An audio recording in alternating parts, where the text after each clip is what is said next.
From there, I did a couple of launches with when they launched Playhouse Disney with Bear in the Big Blue House and Roly Poly Oly. I know, you're right there. I wrote a screenplay, got a lot of attention on a screenplay. Showtime wanted to pick it up. They paid me to shelve it. When people ask me, what do you do for a living? I say, well, I make dreams come true by providing hope. It was a rat race. It was a different mentality. It was either you win or fail. I felt like I wasn't doing anything that had a purpose anymore.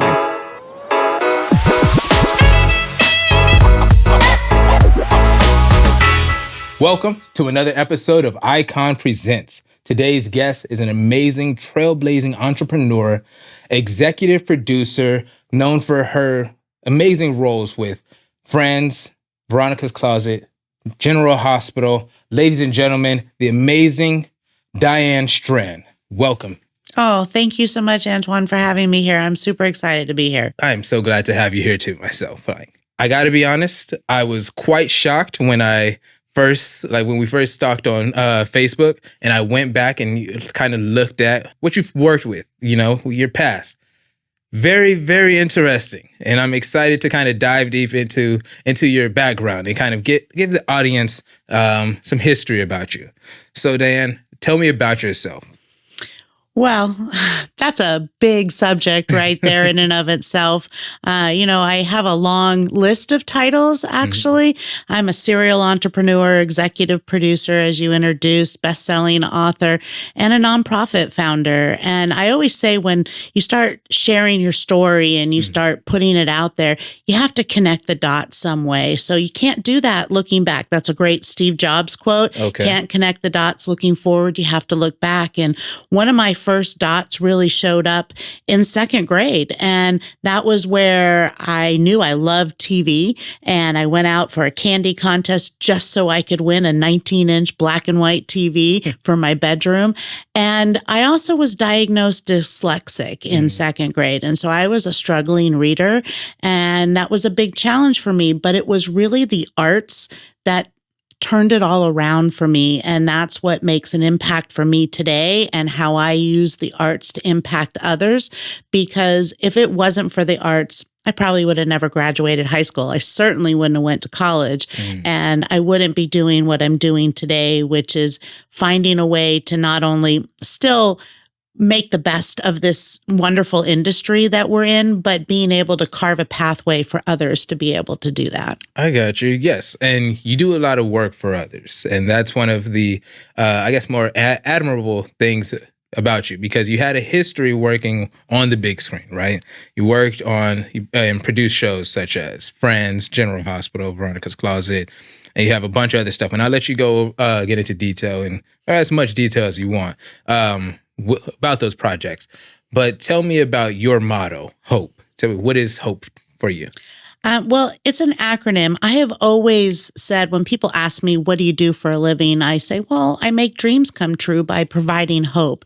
And it was about 4 years ago, I actually started working with a mentor, and she came out with an acronym. I love acronyms. And she said, HOPE, it really means to help one person every day. And it was like this epiphany that went on in my head. I'm like, oh, wow, hope, that's what I do. And so I really started making that my mantra, which if you can help one person every day, that ripple effect of how it helps one person to one person to one person, there are days that I'm sure I help more than one person, right. But with that goal, I know that I can, lay my head down on the pillow and feel like, I had a good day today. I was able to help someone, in many different ways, whether that's break into the industry. I've launched over 100 careers, or that's to carve a pathway so someone with developmental disabilities who has some barriers, they can live their passion or their dreams.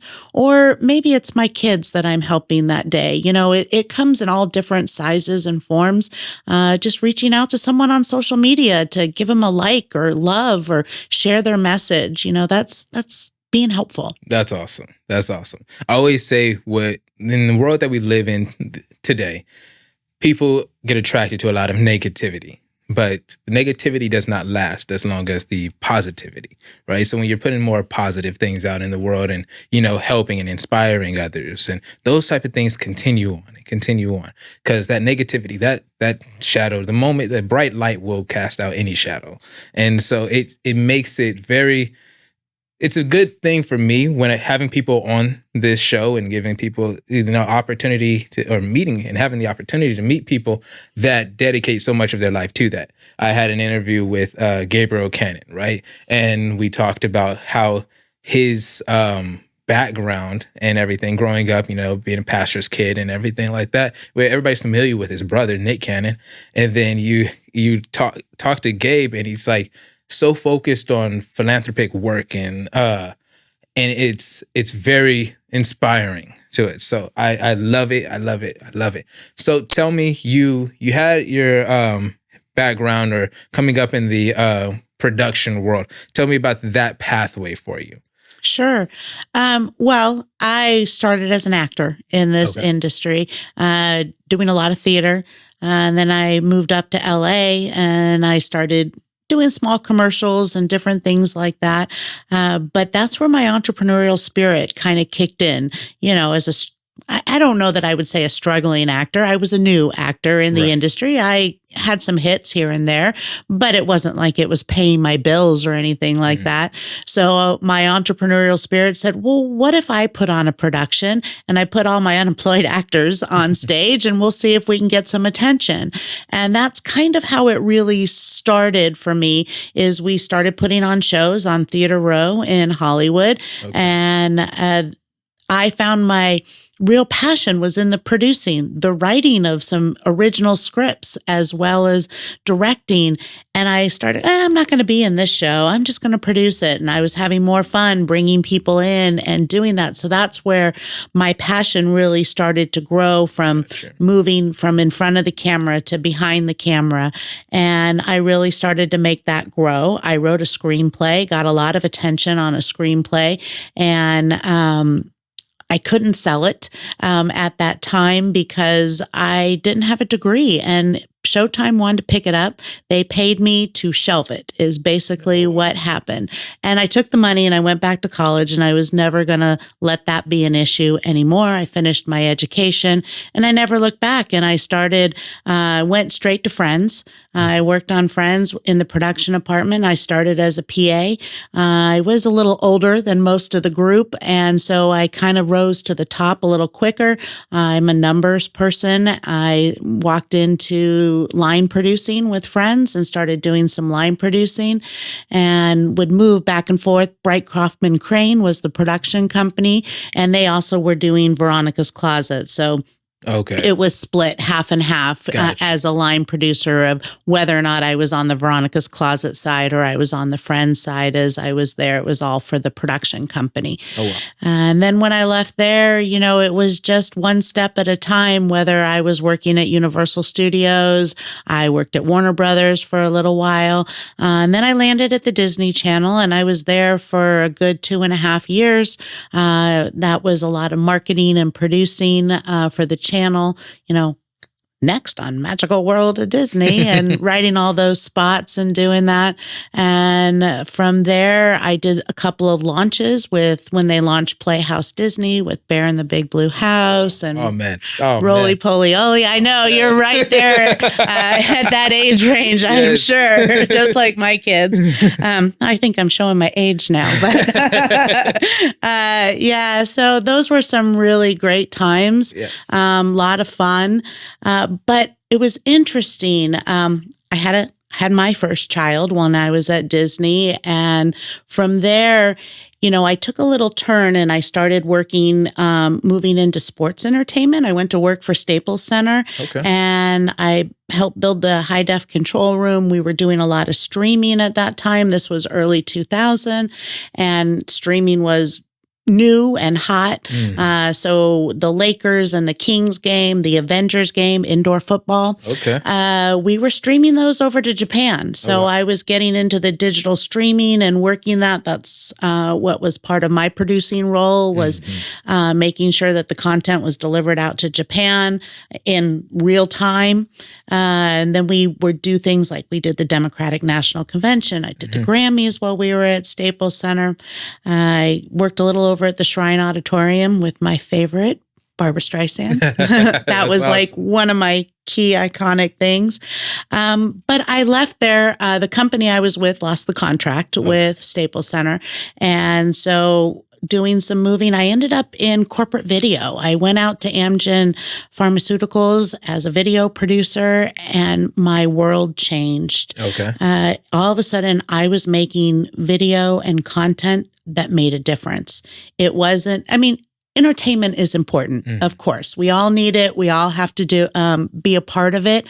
But now my videos were making someone who was sick having a little bit more hope, as well as somebody who didn't know how to use the medication. We were teaching them, doing fun things. I'm still working in live action and animation. I'm traveling all over the country, meeting these amazing people. And that made such an impact on me. Wow. And that's where everything really started to shift. I'll be honest. I was lured by the money. I went back to reality television when it hit in like 2001, 2002. And so I had to kind of go into that rat race again, so to speak.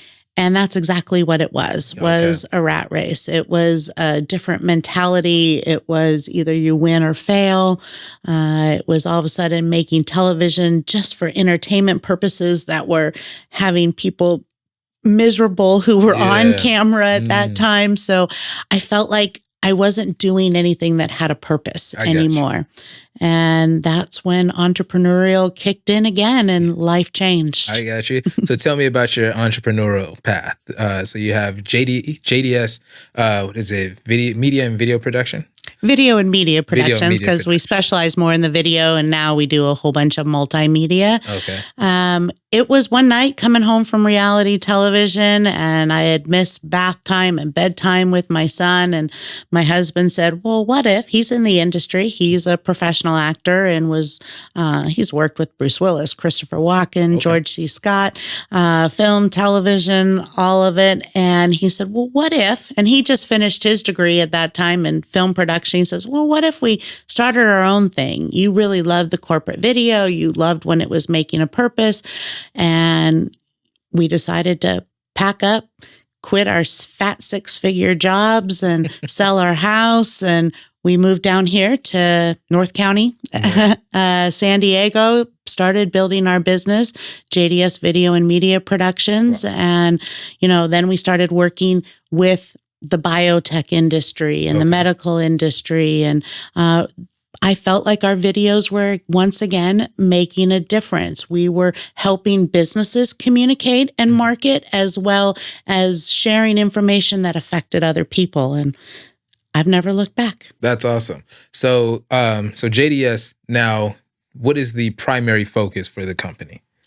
Well, JDS Studio is in Temecula, California, and we have our video production, we have an actor studio, and we have a nonprofit creative academy. Okay. So I like to say we do and we teach, and it's everything in the visual, performing, and digital arts. I still work with clients, whether that's the city of Temecula, big corporations like Abbott Vascular. We work with the school districts. We help businesses communicate, market, train, all of those. Okay. At the Actors Studio, we teach acting classes. My husband, who's the master acting coach, and I help launch those careers. That's where our best-selling book came out of. It's called Show Business. He's the show. I'm the business. That's awesome. And, we launch careers anywhere from 3-year-olds to senior citizen, help them work that pathway so they can break into the industry without falling in all those pit holes or potholes out there that, people get caught in and trying to sell people a dream. I'm not about selling the dream. I'm about really giving practical advice. I'm not saying you don't have to invest, and it doesn't cost money to, pursue any career that you're going to do. You got to have education. You got to have training. You have to have the tools that come with you. And when you're an actor, it's a picture. It's a resume.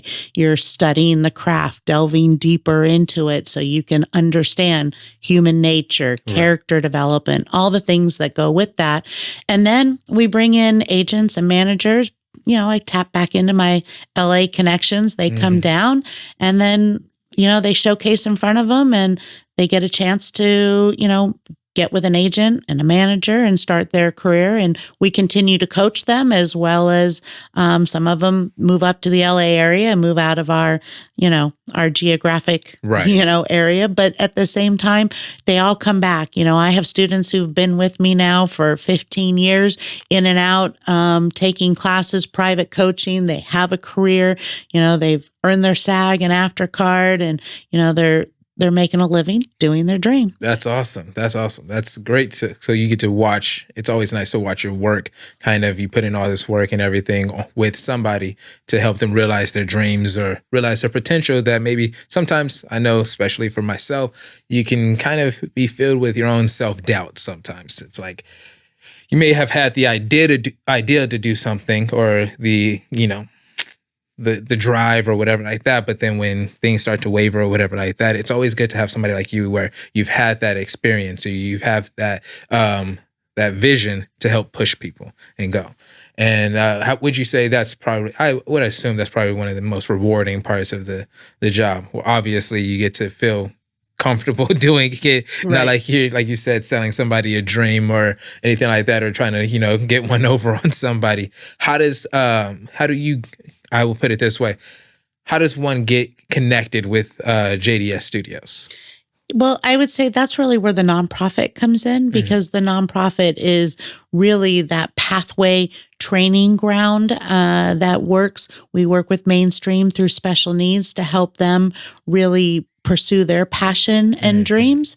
And we teach from video production to multimedia to animation, editing. We have script writing classes, filmmaking classes. So those are really good training grounds to really start. And that's what I would tell anybody is, if you have a passion and you want to be in this industry, definitely learn, definitely study, definitely know different techniques. There is no one way. It's not like you go out and you pass the bar and now you're a lawyer, right? You have to continually pursue in this career. And so you network, you get with people, you get involved in a studio like us. We're easy to find. I always say we're the hashtag JDS family. So if you go any social media, you're going to be able to find us. And that is what I would say, no matter where you are in the world, find a studio, get comfortable so you can delve deep into a craft, and then you can grow with it. That's awesome. So tell me about your project, Spirit of Innovation. Well, that's our TV show. So that's one of our TV shows that we have. I have 2 TV shows, a radio show, and a podcast myself. Nice. And Spirit of Innovation, Arts Across America, really helps spread the word about arts across America, as well as providing information and learning ground. It's both. Professionals put it on, so it has that high quality. We're on broadcast TV, as well as we're also on binge networks. So we have to have it at obviously a certain caliber, but our students get an opportunity to work on this show, whether that is creating their own segment, maybe helping with editing, helping in the live production on set, going out on location. So they are learning, they're building smart resume credits, as well as getting opportunities to be seen themselves through the TV show. And that's really what the show is all about. It's about the spirit. It's about the innovation and making things happen and sharing. And it's just a fun magazine style show that provides a lot of information, as well as good to know and need to know information, so people can pursue their dreams. Nice. Is it streaming anywhere? It is. It streams, well, on our website, on YouTube, on Binge Networks, which is 150 platforms, your Rokus, your Pluto Right. TVs, Okay. your Sling, all of those Yeah. kinds of things. Gotcha. Okay. Yeah, we'll have to check that out. I was looking at it on the website, and I was like, man, obviously you have your studio is beautiful in itself. you. It's almost like, wow, that green screen is huge. It is. You can put a car on it. It's great. Like, man. But then getting to see kind of, you guys, you're 100% correct. Your caliber of production is up there. And that's what you got to do to stand out. I mean, even when it comes to algorithms and all that kind of stuff, because here at Icon, we do have to pay attention to a lot of that type of stuff when we're marketing things for clients or building out things for clients to market. Instagram used to have a thing where you just post. Now you post, not really going to make a difference, but you post higher quality stuff and it makes a difference. Correct. And so everybody has to take that approach. So then it makes you have to study more. It starts to create a vetting process where it's like content isn't just, hey, I just took a picture of something. No, that picture needs to look good. That video needs to look good. So it puts you a step above. And then somebody, you never know. I never thought I'd be doing video or as much into video as I am. I went to school to study audio production, live performance audio. That was my goal. And then when I joined Icon, they were like, cool. How do you like video? I was like, what do you mean? I don't know anything about video. My professor he specifically asked me, he was like, are you going to get into video? Because I did a lot of sound design work in college. That was a lot of my, expertise. But the audio is what's so important. Yeah. Because you mess that up, it's all gone. Exactly. You tap out of that. And I'm like, man, so you get to learn a lot. That's why I love there's so many different avenues when it comes to the entire production sphere. So if somebody can come to you and say, hey, I want to, just do like you did, where you start off being an actor, starting off being on this side of the camera, but then maybe you do enjoy the writing side or anything like that. It's not like you have a lot of room for growth and evolvement with the company, and it's great. It's great. I love it. So tell me a little bit about the festival coming up, Digifest. Well, Digifest Temecula is in its 8th year. Nice. It's an international award-winning festival. We get competition submissions from all over the world, which is great. And then it's also a signature 3-day event. So it's a combination of a film festival, a conference, a competition. Our theme this year is so much more than a film festival because we really are. And we not only it's a short format, it's short video, short film, as well as music, podcasting, animation, graphic design, websites, moving into the vlogs and all the different kinds of things that digital media has opened up in our world for communication and being able to express yourself. So if it's digital, it works at Digifest. Even if we don't have a category for it, it's digital, we'll find a category to put it in. Okay. We do have acting categories as well as script writing categories. And then for the event itself, we touch into Hollywood and we bring out A-list actors, producers, writers, animators. We also have Workshop Sunday, whether we're bringing in an Adobe trainer, we're bringing in this year, we're going to touch a lot into the AI world. Okay. And so we're bringing in some people to help, teach creatives how to use AI, not be afraid of it, because you can't be afraid of it. It's here. You got to learn how to use it and how to make it work for you so you're not like pushed away. So we're getting into that. We do screenings. We have exhibits. It's a lot of fun. It's a place to network. It's a place to grow, leverage. You have to be seen in this industry if you have to work. So it doesn't matter. You say, I was an actor, but I found my way right back to the stage. Here I am. Yeah. You can't escape it. You can't escape it. And so you have to learn, especially in today's world, a little bit about everything. You started in audio. Now you're doing video, but the audio is still important. Exactly. Now you're doing the podcasting and the hosting. So, that's really what has evolved in our industry. Instead of being so siloed, we have really had to, nurture all of those crafts and bring them together. That's great. So this event is held at your location. It is. It's held in Temecula, April 19th, 20th, and 21st. Not only is it in person, but we do have virtual tickets. So you don't have to be right here. You don't have to hop on a plane. We'd love it if you would. But, especially those who enter, we have people who come from all over the world. Most of our attendance is Southern California, but we do have those that pop in. They entered their film. They're going to come see it screened. That's awesome. That's awesome. Well, I want to take this moment to share with the audience some kind of snippets or highlights from past Digifest. So we'll take a quick moment so that everybody can take a look at that. We do this so those that want to break into this industry have a pathway to learn. Those that are already in the industry have a platform to be able to get wins and laurels and be able to build their resume credits, as well as also give back, learn from those that are emerging into the industry. And so you can network with these people. That's why we bring these A-list actors. These are people who are working every day in the industry. You need to learn from them. And so if you're even a community member, you must watch and see them on TV. Come fan after them and meet them and party with them. And we're going to have great entertainment. We have Emmy award-winning directors. We have those that are in the commercial space, the industrial space, those that are breaking new grounds in the festival industry. So they're going to show you all the different pathways that you can learn, whether you're a director, you're a writer, you're a cinematographer, you are trying to put it all together and you want to do the festivals. You have to just glean all of the information that they can share from their stories, their experiences. Maybe they even discover you. You don't even know what's coming next. That's what's so great about some of these festivals.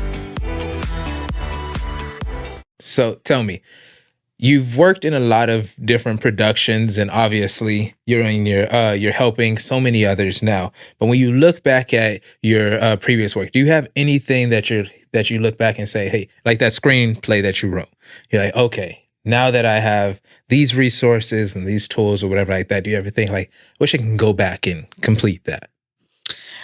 Well, I have no regrets. There isn't anything that I would want to go back and do other than maybe if I could go back knowing everything that I know now and being able to pursue. But I don't think my pathway would be different. Mm-hmm. I love where I'm at right now. You couldn't change my worst day as an entrepreneur for my best day as a line producer or producer on a TV show in Hollywood. I've met some incredible people, sitting down, interviewing Christopher Lloyd, interviewed Michael J. Fox, some of those can't change those, that is who I am. That is my past. But at the same time, I don't want to be doing that anymore. Right. I love where I'm at. I love being able to come and sit down in studios like this and talk to real people and share my message, because that's really what it's about. That's how we give back. I'm hoping that there's somebody out there who's listening who, might be able to go, oh, I can do that too. And I can see how I could make that pathway. Some nugget comes out that would stand out to make somebody just be able to pursue their passion and their dreams. Because if you're not doing that every day, then there is no purpose. Yeah. The entrepreneur path is one that is tricky because nothing is guaranteed. Nothing is set. You have a lot of success stories out there, but even more non-success stories because it's all about learning experiences. My dad told me once that he was like, you don't take things as failures. You just take them as learning experiences. Correct. As long as you learn from things, then you can kind of continue to grow. What would you say? Do you have anything that you would say is like the biggest challenge that going on this journey with JDS and kind of going on this path? What was that like the biggest challenge for it? Did you ever waver in your decisions? Well, I have challenges every day that come up. It ebbs and flows. I've been an entrepreneur for 20 years. That's why I use the word serial entrepreneur because there is no one way to get it done. We still have our video and multimedia production company, but that's not my sole business anymore. We have the actor studio. That's not my sole business. I have the nonprofit. That's not my sole business. Obviously, I have a speaking career. I write books. So as an entrepreneur, you have to have a lot of irons in the fire. You're either, like you said, you're either winning or you're learning. And you have to take those tiny wins to build that momentum so that you can get to the bigger wins. And, sometimes life throws you a curveball, but you have to step back outside that comfort zone and throw it back and just keep growing. life has a way of coming around and surprising you. You know, there's been lots of little journeys, little entrepreneurial little things that have popped up that we're not doing because they didn't work so well. You know, I've tried real estate investing. You know, I do it differently now than when I thought I was going to be the next Chip and Joanna Gaines, and that didn't quite work out, right? So, you know, there's lots of things that just keep coming up. You know, as a creative, I have a new idea that pops up every day. Some I run with, some I kind of went, yeah, maybe not. I got you. So you had mentioned before when you were going into like that big revelation for you, or that moment where you were like, maybe when you said your husband came to you, it's like, what if we did this on our own? You know, family is very important for, yes. And it's the reason why a lot of people do what you do, right? And why you take certain steps. The reason why, like, I used to be big into live sound, right? To a lot of productions and everything like that. But once I got married and once I had a kid, the hours that it takes to do those type of things, that's why I commend a lot of live sound engineers and all of that. But you don't find a lot of them with full families and everything, because those late hours, I remember my cousin, he'd go and do like gigs for like Pitbull, Taylor Swift, and all those people when they would come to San Diego. And he'd be out and be like, all right, the gig starts at 10 a.m.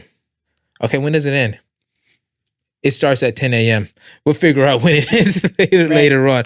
But it takes a lot, and it can cause you, you know, take you away from your family. Is your family or your kids, are they into the production side of anything partnered with JDS? They are. They've grown up in it. You know, that was my why. That's why missing bedtime and bath time. And my husband said, what if? And I was really quick. Why? Yes. My family, I'm going to do it. My daughter is my youngest, and she's a little starlet and a singer, and currently on our stage playing Dorothy as Wizard of Oz. Oh, nice. My middle son, he's an engineer at the same time. He's an actor.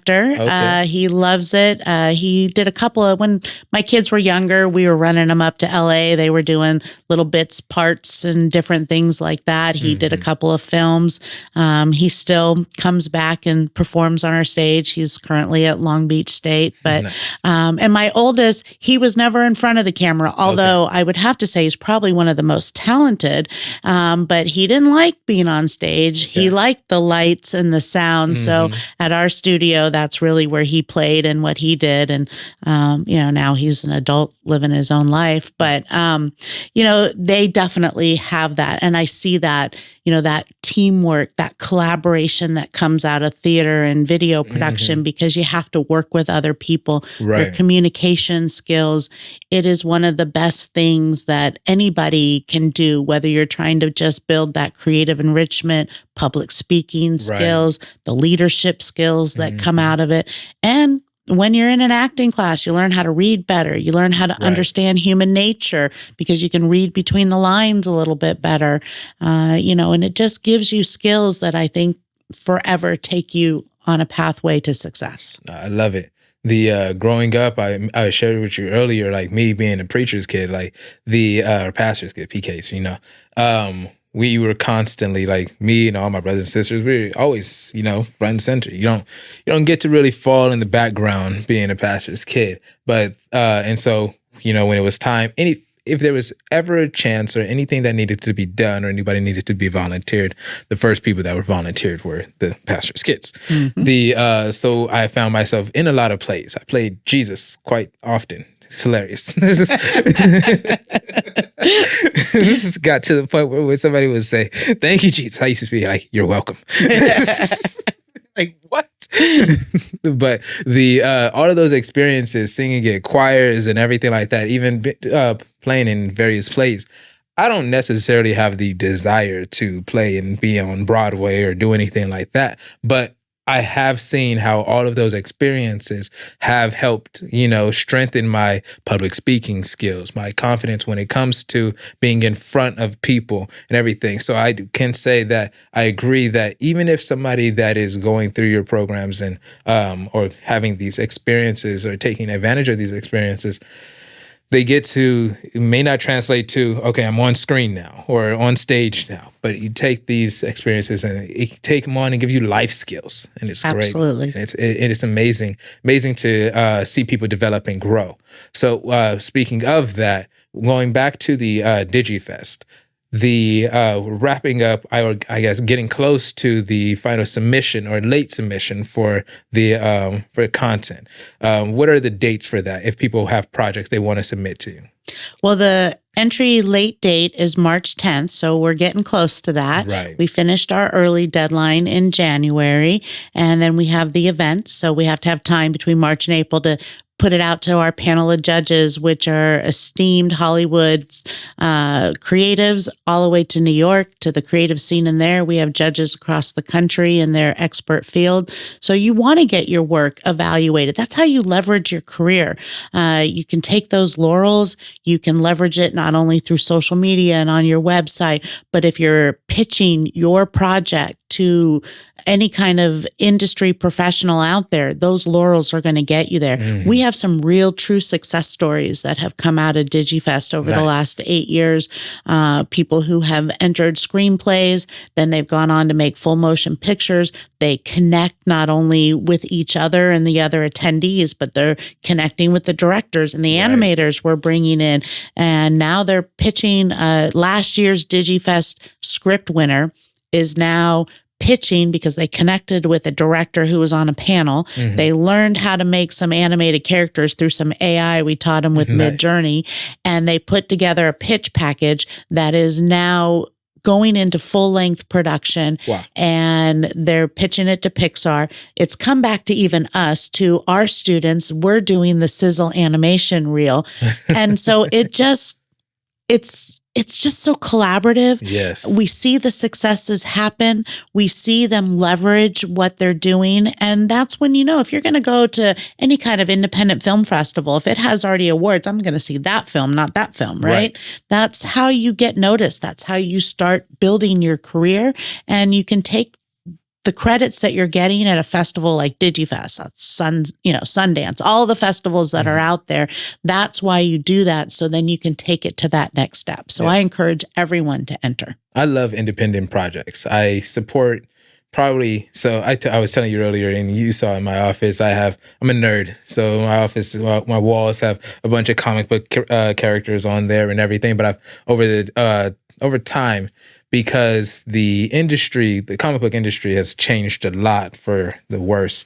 But the independent market has taken the opportunity and kind of grown substantially.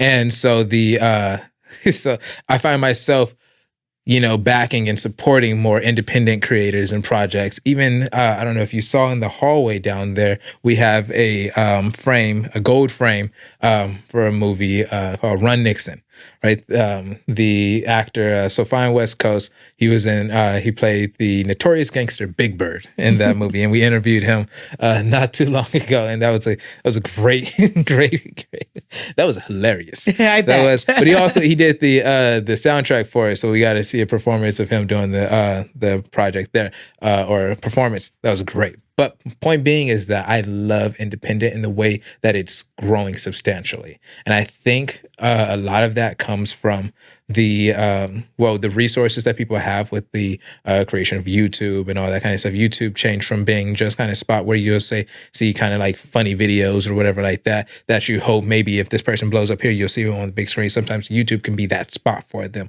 especially with monetization and everything like that.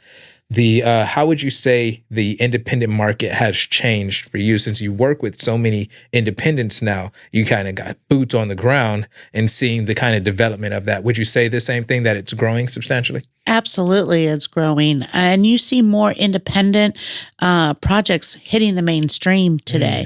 Mm-hmm. They're especially in the film world, as well as, here we are in the independent podcasting world that are, making it into mainstream.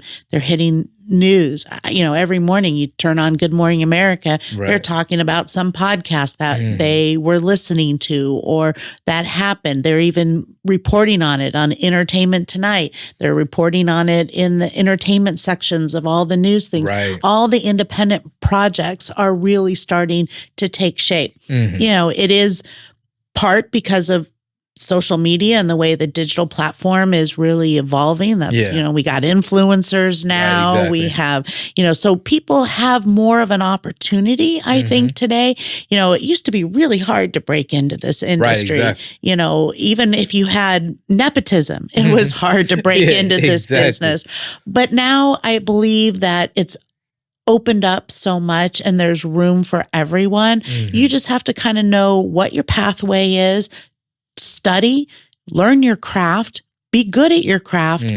And then I promise you that you can make money in this industry. You might not become a household name, Right. but you can make money in this industry and you can live your purpose and your passion.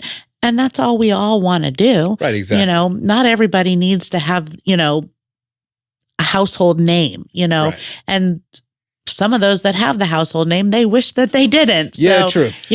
In today's world, you get to really be able to live that dream. You don't have to have acting and directing and producing or hosting as Right. what's your fallback career now. Right. This can really be your passion, your purpose, and what you can pursue now. Got you. That's great. Well, I have truly, truly enjoyed having you on here. Do you have anything that you want to share with our audience before we wrap it up? Oh, I just want to say thank you. It's been a pleasure. You can always find us on social media with the hashtag JDS Family. We're across every platform. Watch our shows, enter Digifest, or just come say hello. If you're looking to be a creative in this industry, I call myself the creativepreneur. It's my next book that's coming out. Okay. So whether you're a creative looking to launch or you're a business that needs more creative, I want to help. Gotcha. And we would definitely share and have all the links for all of your mini projects and everything. You have a lot of links to a lot of projects. I do.